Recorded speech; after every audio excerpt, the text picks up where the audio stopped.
Hello friends. Joy Rider Fin में आपका स्वागत है।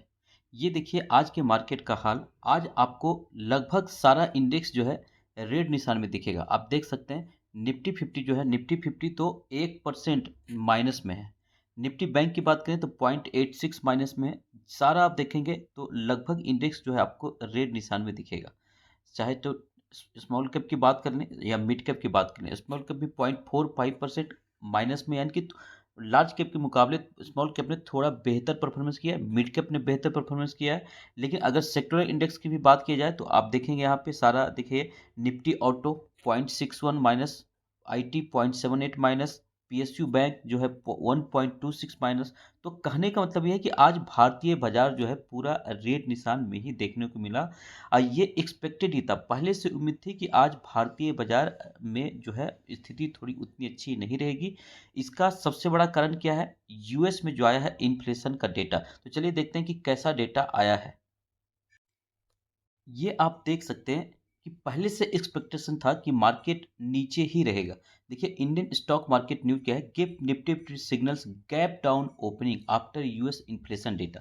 तो जो ये मार्केट के ओपनिंग के पहले का न्यूज़ है कि यूएस इन्फ्लेशन डेटा जो है वो उतने अच्छे रहे नहीं, इसलिए गैप डाउन ओपनिंग होगी आज। वही हुआ भी, मार्केट में ऐसा भी हाल देखने को मिला। अब सीधे हम चलते हैं कि किस तरह का डेटा आया है, उस पर अगर बात किए तो देखिए यूएस का कंज्यूमर प्राइस इंडेक्स, ये अगर मंथ ऑन मंथ बेसिस पे बात करें तो 0.4% आया है। जबकि एक्सपेक्टेशन कितना था मंथ ऑन मंथ बेसिस पे? 0.3। तो 0.3 से 0.4 आया है। ईयर ऑन ईयर बेसिस पे बात किया जाए तो एक्सपेक्टेशन था 3.4, आए हैं 3.5। और ये आपको देखने में लग रहा है कि मार्जिनल थोड़ा सा डिफरेंस है, बट ये डिफरेंस इसलिए ज़्यादा भारी पड़ जाता है क्योंकि ये जो है ना एक बार नहीं, आप यहाँ पे देख सकते हैं this is the third straight month when the inflation reading is well above the Fed's 2% target.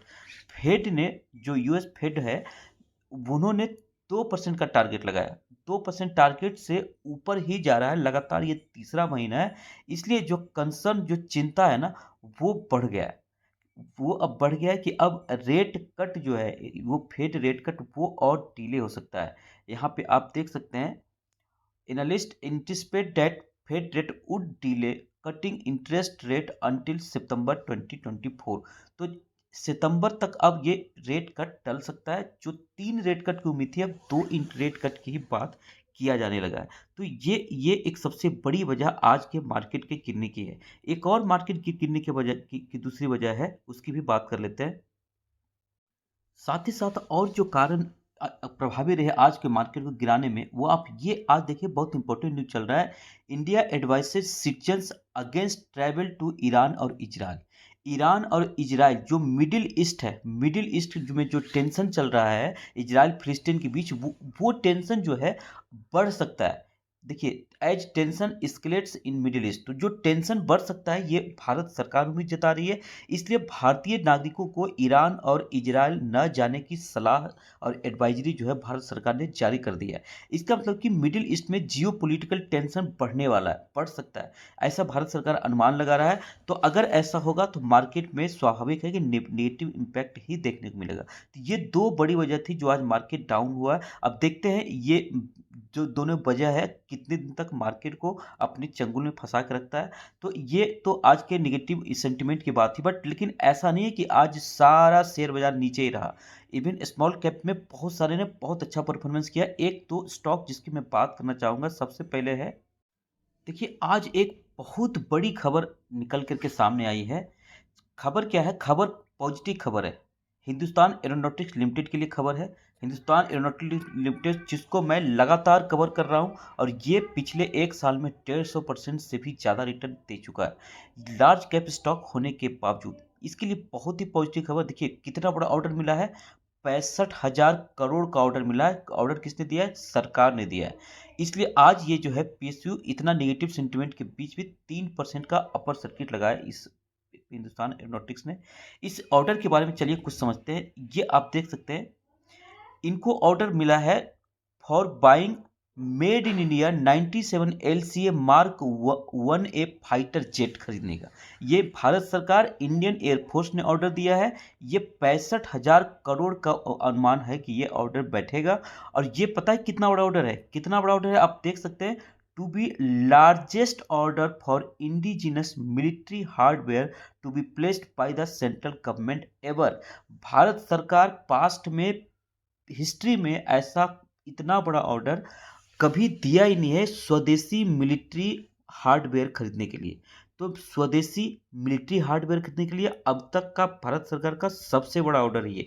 तो बहुत बड़ा ऑर्डर है। ये क्या करेगी, ये अगर बात करें तो ये आप देखेंगे ये रिप्लेस करेगी जो जो पुराना हो चुका है ना फाइटर जेट, MiG-21, 23, 27, इन सबको रिप्लेस करेगी। तो ये एक बहुत बड़ा ऑर्डर मिला है। और सिर्फ यही ऑर्डर नहीं, बल्कि ये जो कंपनी है ना, ये हिंदुस्तान एरोनॉटिक्स लिमिटेड के पास इतना बड़ा ऑर्डर हो गया कि अगले 5 साल तक इसका ऑर्डर बुक फुल है। और ये कंपनी लगातार मैं कवर कर रहा हूँ। ये कंपनी एक तो मेक इन इंडिया फिर आत्मनिर्भर भारत दोनों का फायदा उठाने वाला सबसे पहला स्टॉक है। और ये आगे भी ये सबसे ज़्यादा फायदा उठाता रहेगा। यही कारण है कि पिछले कुछ समय से इसको लगातार ऑर्डर मिल रहे हैं, लगातार ये खबर में बना रहता है स्टॉक। तो ये काफ़ी बढ़िया पॉजिटिव स्टॉक है। ये आज 3% का इसमें ग्रोथ आज देखने को मिला। दूसरी जो इंपॉर्टेंट ग्रोथ वाला सेक्टर देखने को मिला उसकी भी बात कर लेते हैं। एक और सेक्टर जहां आज तेजी देखने को मिली वो है डीमैट अकाउंट का डेटा आया है। देखिए 15 करोड़ डीमैट अकाउंट क्रॉस कर गया है मार्च में। न्यू हाई लगाया है, न्यू हाई लगाया है डीमैट अकाउंट ओपनिंग में। देखिए total number of demat account in India cross 15 crore mark for the first time ever. तो मार्च का डेटा आया है, बहुत ही बढ़िया डेटा आया है। इंडियन स्टॉक मार्केट जब भी अच्छा करता है ना तो इंडियन मार्केट की तरफ लोगों के रुझान बढ़ जाता है। यही हमेशा देखने को मिला है, कोविड के टाइम भी हुआ था और अभी पिछले 2-3 महीने में मार्केट में बहुत अच्छा रैली देखने को मिला। तो लोग अट्रैक्ट हुए और लोगों ने बड़ी संख्या में नए डीमैट अकाउंट की ओपनिंग करी। तो इससे जो है डीमैट अकाउंट की ओपनिंग जो रिकॉर्ड जो इसका हुआ है, उससे सबसे ज़्यादा फायदा किसको होगा, सबसे ज़्यादा फायदा होगा NSDL और CDSL को। NSDL अभी लिस्टेड है नहीं, तो CDSL को सबसे ज़्यादा इसका फायदा होगा। आज देखिए CDSL ने क्या किया है उसको भी मैं आपको दिखा देता हूँ। ये देख सकते हैं CDSL। CDSL देखिए, CDSL जिसने आज क्या किया है, आज 6.42% इस ये ऊपर रहा।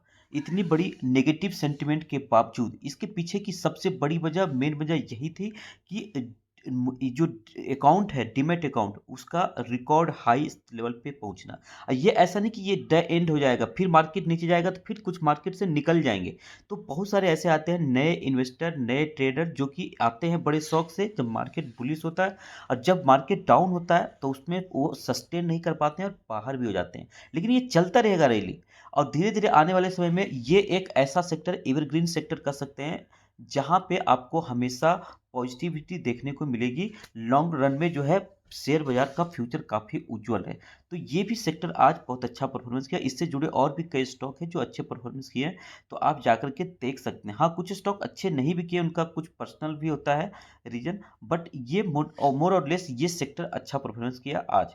तो चलिए आज बात कर लेते हैं, Q4 के रिजल्ट भी स्टार्ट हो गए और आज एक बहुत अच्छी कंपनी, बड़ी कंपनी, निफ्टी 50 की कंपनी, IT की सबसे बड़ी कंपनी इंडिया की TCS के भी रिजल्ट आए हैं। तो उसके रिजल्ट के बारे में भी बात कर लेते हैं।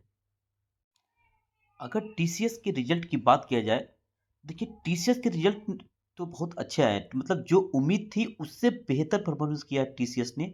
TCS बीट्स स्ट्रीट एक्सपेक्टेशंस, देख रहे हैं। लेकिन फिर भी जो है TCS इतना अच्छा रिजल्ट दिखाया, उसके बावजूद भी IT सेक्टर इस TCS की कंपनी से उम्मीद जो है थोड़े कम लगाए जा रहे हैं। ऐसा क्यों हो रहा है, इस पे भी थोड़ा सा बात कर लेते हैं। ये देखिए TCS का क्या कहा जा रहा है कि TCS जो है kicked off the earnings season for the sector by crossing by closing financial year 24 with a better than expected.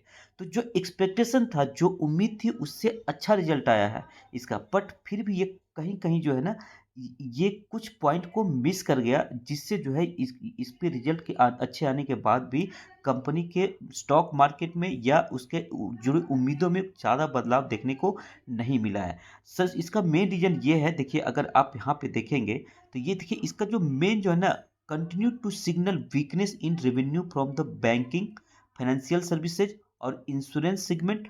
और सबसे मेन जो आईटी सेक्टर होता है उनका कमाई इंडिया से ज़्यादा नहीं होता है, बल्कि यूएस से ज़्यादा होता है। तो नॉर्थ अमेरिकन रीजन जो है ना, वहाँ पे आईटी चीज़ों की डिमांड बहुत कम हो रखी है। तो नॉर्थ अमेरिकन रीजन जो है, बैंकिंग सेक्टर, इन सब सेक्टर से जो ग्रोथ देखना चाहिए, उसमें जो सिग्नल नहीं होना चाहिए कि हाँ स्ट्रॉन्ग पोटेंशियल दिख रहा है, ऐसा कुछ दिखा नहीं रिजल्ट में।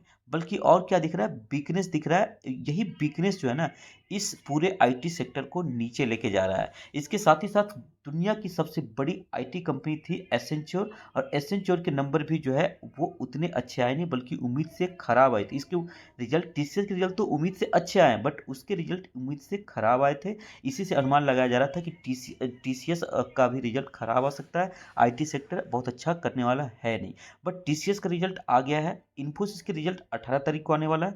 अगर इन्फोसिस के रिजल्ट आएगा तो इन्फोसिस के रिजल्ट और टीसीएस के रिजल्ट को मिला कर करके फिर आईटी सेक्टर का एक नया तरीके से हम देख पाएंगे। बट टीसीएस के रिजल्ट आए हैं, उससे ये पता चल रहा है कि आईटी सेक्टर में ठीक है, थोड़ी परफॉर्मेंस सुधार तो है, बट ये रिकवरी पूरे आईटी सेक्टर में होगा कि नहीं होगा, ये इन्फोसिस के रिजल्ट देखने के बाद हम कुछ कर सकते हैं। बट अगर इसके टीसीएस के रिजल्ट की बात की जाए तो ईयर ऑन ईयर और क्वार्टर ऑन क्वार्टर दोनों बेस पे से रिजल्ट जो है अच्छे आए हैं।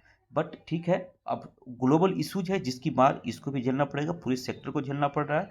तो आईटी सेक्टर अभी ऐसे ही चलेगा। चलिए, ये थी आज की जानकारी। आपको कैसे लगी आप जरूर बताइए। अगर वीडियो आपको अच्छा लगा तो वीडियो को लाइक करिए, शेयर करिए और चैनल को सब्सक्राइब करिए। थैंक यू, धन्यवाद।